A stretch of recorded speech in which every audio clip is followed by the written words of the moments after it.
Kalau dengar dulu kan pramuka, pramuki, pramuka. Jadi pramuka itu bukan orang yang kolot yang kemudian selalu hidupnya di hutan. Tidak. Ada jabatan nih, ada percakapan umum. Yang kita sering hacking segala macam itu kan sampai apa ke paret-paret, sampai ke itu kan kayak perpeloncoan itu kan. Kalau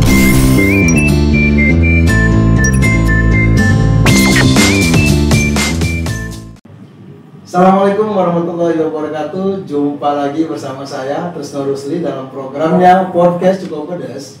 Podcastnya Papers Official yang bisa kalian saksikan di YouTube channel. Untuk episode kali ini kita akan membahas sebuah gerakan yang sudah ada sejak kita duduk di SD hingga di perguruan tinggi.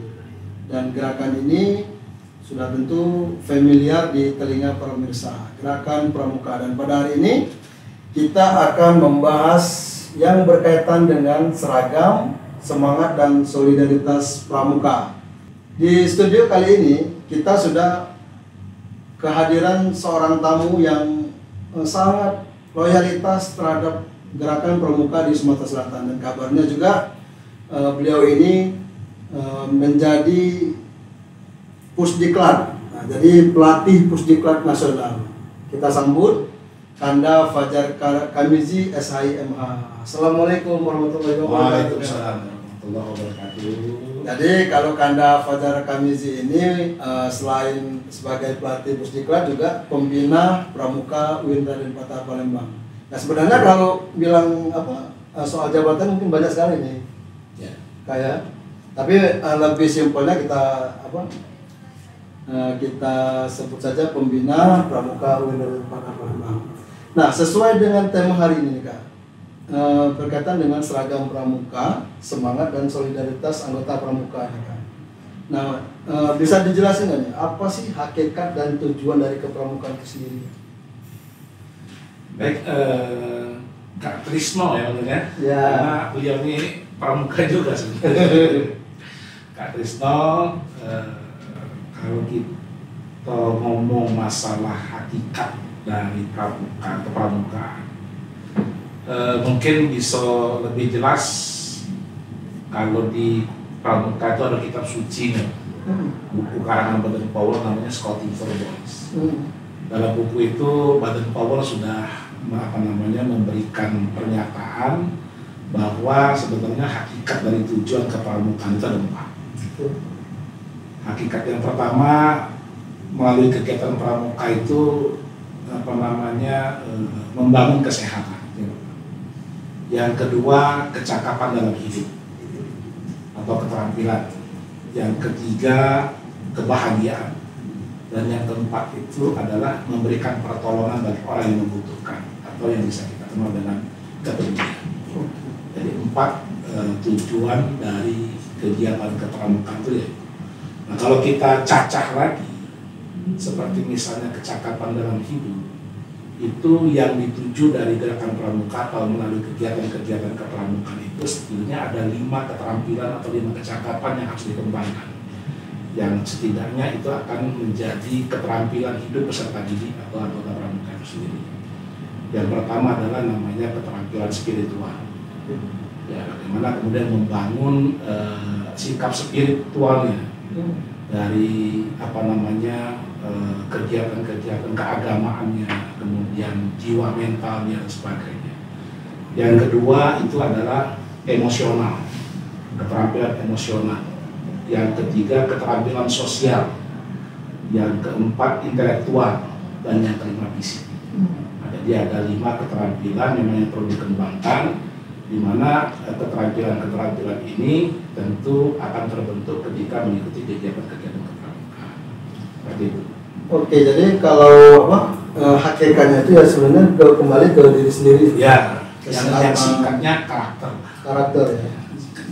Nah, tadi kan sudah dijabarin nih Kak, bahwa hakikatnya itu seorang pramuka itu harus berbadan sehat, memiliki kecakapan yang baik, dalam hal keterampilan, kemudian bahagia nih kan kalau sekarang ini kan banyak orang tuh pura-pura bahagia kan. Tapi kalau pramuka enggak ya. Dan terakhir ada kepedulian. Ini 4 poin ini direalisasikan programnya sudah apa Pak? Kalau setiap kegiatan gerakan pramuka itu? Sebenarnya di setiap kegiatan pramuka itu harus mengacu kepada 4 aspek itu.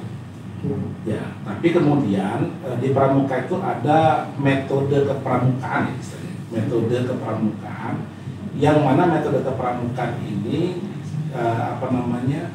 menjadi metode yang bisa dilaksanakan di setiap kegiatan pramuka dan tidak dipilih-pilih metode. Ada 9 metode. 9 metode ini bukan berarti memilih salah satunya kegiatan ini misalnya metode ini, tapi satu kegiatan itu 9 metode itu selalu dipakai. Ada metodenya itu kegiatannya menarik dan menantang, kegiatannya di alam terbuka, kemudian harus ada pembinanya atau kehadiran orang dewasanya, kemudian ada tanda penghargaannya, kemudian kegiatannya harus terpisah antara putra-putra, putri-putri, tidak bisa dicampur antara putra dan putri, dan lain sebagainya. Nah, 9 metode itu harus dikemas dalam satu kegiatan pramuka. Setiap kegiatan pramuka ya pasti tujuannya mengarah pada 4 hakikat. 4 hakikat tadi. Maka salah kalau seandainya kalau kita dengar dulu kan pramuka itu salah. Kalau pramuka itu jarang mandi berarti pramuka itu tidak sehat. Iya.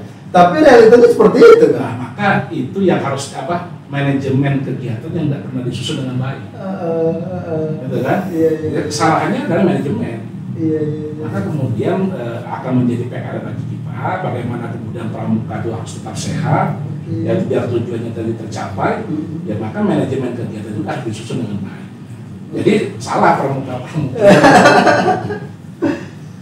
Oke baik, kalau ya benar Kak. Jadi memang kalau kita mengikuti sebuah perkemahan seperti itu Kak ya aspek-aspek kesehatan itu memang sering kali diabaikan. Ya. Terutama kalau mohon maaf kalau kita sedang ngambil apa Kak? Percakapan umum.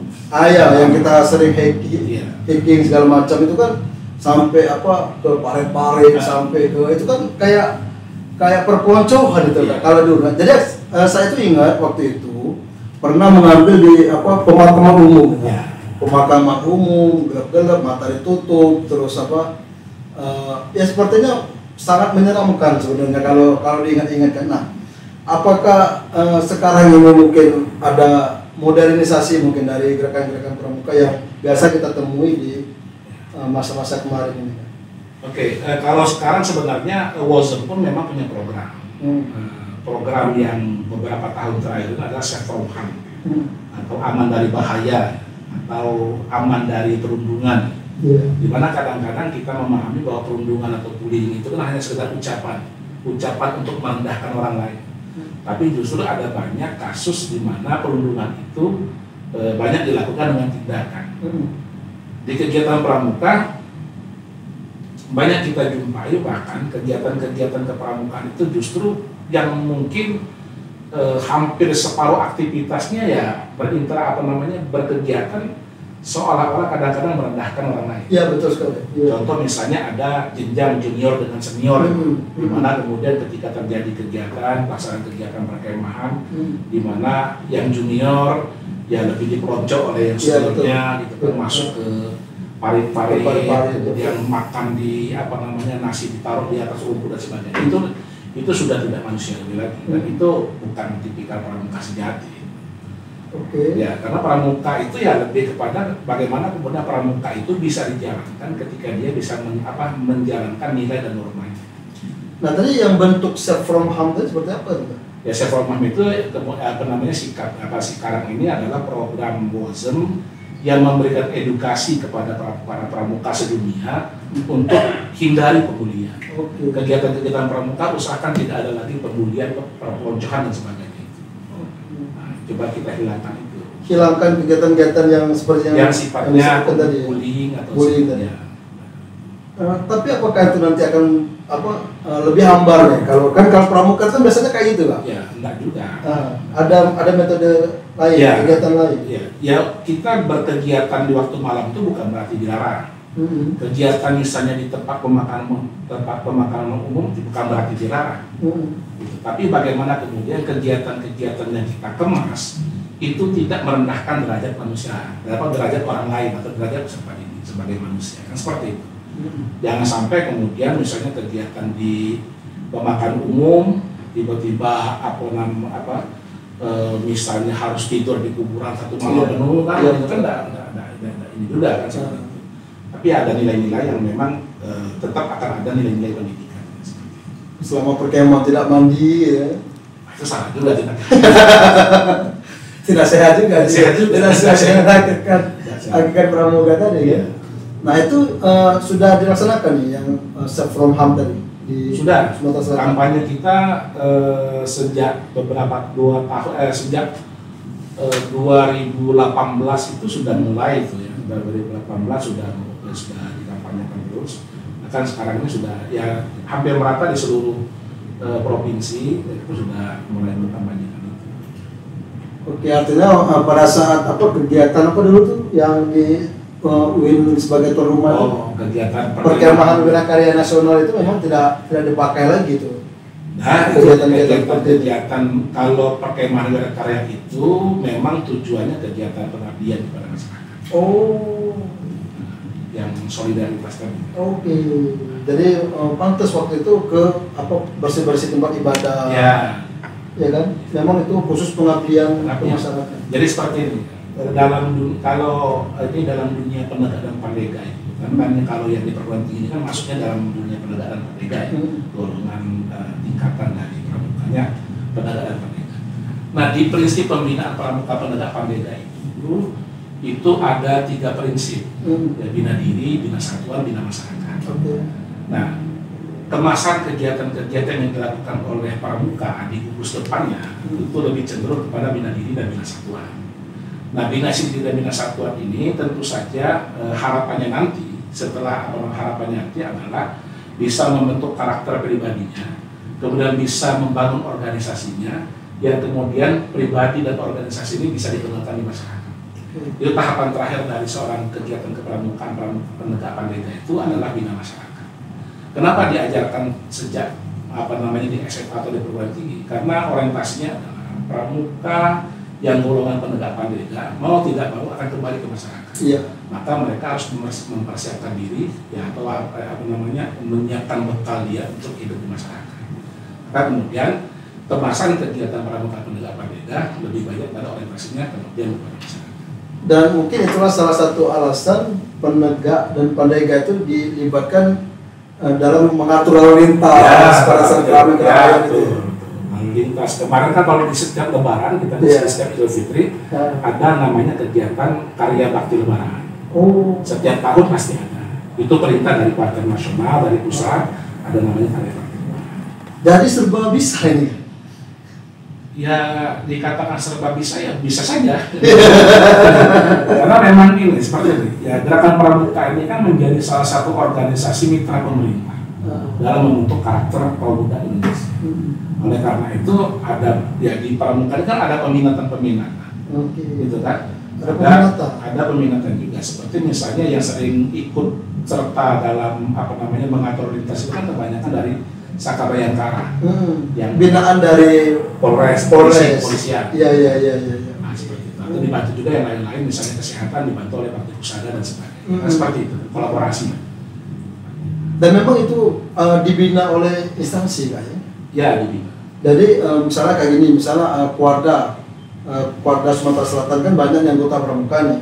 Kemudian ada beberapa itu dibina oleh kepolisian, anggota TNI, seperti itu. Memang dibina khusus ya. Jadi Kuartir Nasional itu sudah membuat kerjasama dengan beberapa instansi yang sudah disahkan berdasarkan SKE surat keputusan yang sudah dibuat. Ada beberapa instansi yang memang sudah menjadi bagian dari pramuka, seperti kepolisian itu sudah ada Saka Bayangkara. Di TNI Angkatan Darat ada namanya Saka Wirakarta. Di Angkatan Laut namanya Saka Bahari. Di Kehutanan namanya Saka Wana Bakti. Kesehatan Saka Bakti Pusada dan sebagainya. Sebanyak ada 11 Saka yang sudah kerjasama dengan yang secara resmi dengan pramuka yang secara resmi yang ini oleh Partai Nasional 11, tapi di beberapa provinsi yang lain seperti di Jawa Tengah misalnya lebih dari 11. Karena dia bersifat lokal.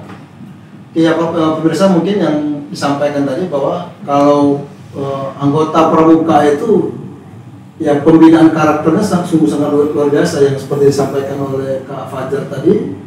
Ada 4 poin yang memang terus dibina oleh anggota pramuka di Indonesia ini, termasuk di Sumatera Selatan. Nah, kalau bicara soal karakter itu tidak diragukan lagi nih Kak. Pramuka itu karakternya luar biasa, gotong royong segala macam. Nah, kemudian ada tidak program yang berkaitan dengan teknologi. Nah, mengingatkan kalau kita karakter udah bagus, cuma gaptek dengan teknologi kan ketinggalan juga ini Kak. Karena kan gerakan pramuka ini kan mempersiapkan generasi muda kita untuk menjawab tantangan seperti itu. Nah, mungkin apakah ada kegiatan-kegiatan yang mengarah ke teknologi seperti itu? Ya, pasti ada. Karena saya sering menyampaikan dalam istilah pepatah itu, pramuka itu tidak ketinggalan zaman, pramuka tidak mengikuti zaman, tapi pramuka selalu menjaga kemuliaan zaman. Jadi pramuka itu bukan orang yang kolot yang kemudian selalu hidupnya di hutan, tidak.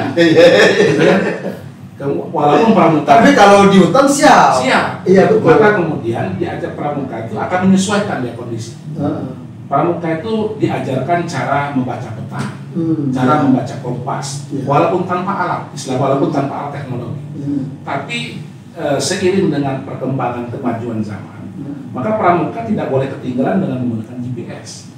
Harus tetap belajar tentang GPS. Dalam kondisi-kondisi tertentu pasti juga nanti GPS itu bisa diperlukan, tapi pada sisi yang lain nanti GPS juga tidak bisa dipakai, maka dia kembali ke alam, back to nature. Seperti itu. Misal seperti ini contoh. Hari ini pramuka diajarkan bagaimana kemudian membaca peta, kompas dan sebagainya dengan menggunakan GPS. Oke, belajar di alat daring kita belajar itu. Tapi kemudian yang namanya alat, apalagi yang menggunakan baterai, suatu saat kan baterai akan habis, dan atau mungkin kekuatan sinyal tidak ada. Maka kemudian back to basic.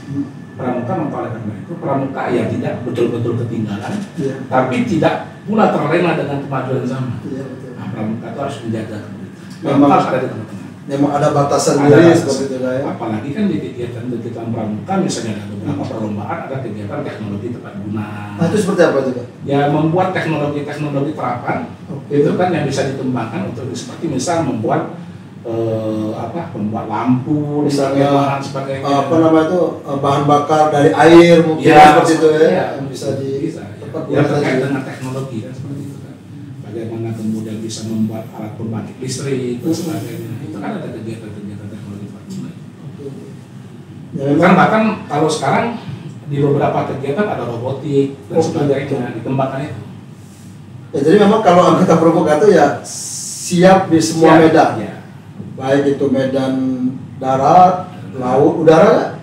Iya ada, namanya Saka Dirgantara. Ada juga udara. Dulu bahkan saya pernah jadi anggota Saka Dirgantara. Belajar cara membuat pesawat ini kan namanya itu. Luar biasa. Jadi unsur matra TNI itu mungkin semuanya ada di pramuka mungkin kayak. Aeromodeling. Iya. Darat, laut, udara ada. Polisi ada. Jadi seluruh matra TNI Polri ada. Ada, semuanya hanya satu di gerakan pramuka. Ada di gerakan pramuka. Oke, Kak Fajar, terima kasih banyak nih. Mungkin apa nih Kak?